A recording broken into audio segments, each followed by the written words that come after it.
The following video shows how to work with the gradient tool in Microsoft Expression Blend 3. One of the main purposes of Expression Blend 3 is to add well-designed interfaces to Microsoft applications. A smart move by Microsoft is to support Adobe programs, since that is what most designers will use. To add designs from Adobe, you simply need to go to the File menu and select Import Adobe Photoshop File or Import Adobe Illustrator file. This project's design was imported from Adobe Illustrator, but in using the tools provided within Blend, I'm finding it harder and harder to design outside of Blend. This video will show how to use the gradient tool in Blend and the capabilities it provides. So let's select the gradient tool,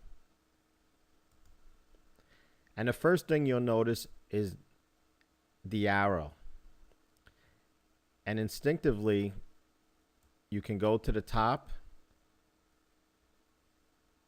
and you can rotate the gradient. The next thing I noticed were these circles on the gradient tool.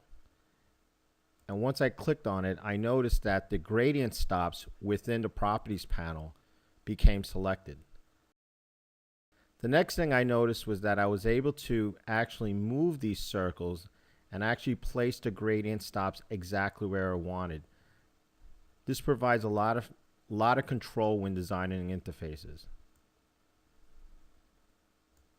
You can actually add gradient stops on the gradient tool itself.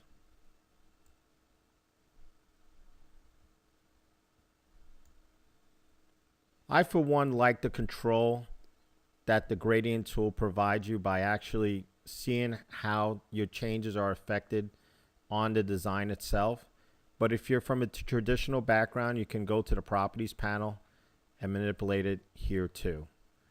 It's totally up to you. As you might expect, you can also delete gradient stops that you have added simply by dragging the gradient stop off. The gradient support in Blend has support for linear or radial. It also has a really nice feature which allows the ability to reverse the gradient stops. So with the click of this button, you can actually reverse all gradient stops. This right here allows the capability to step through each one of your gradient stops and see all the properties that are assigned to them. So sometimes within gradients you will apply an alpha, and you would want to see that, and instead of clicking on each one, you could just use this gradient stop. One of the great features in designing in Blend is how the creation of the XAML code is completely hidden from you. So if you click on the split view, you can actually see in real time the changes that are happening behind the scenes.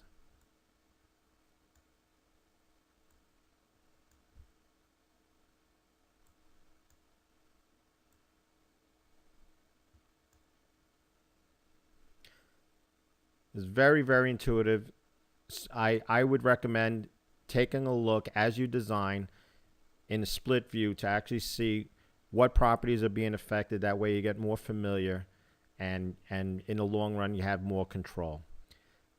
This concludes this video on working with the gradient tool in Microsoft Expression Blend 3, and I look forward to any questions or comments you may have. Thanks.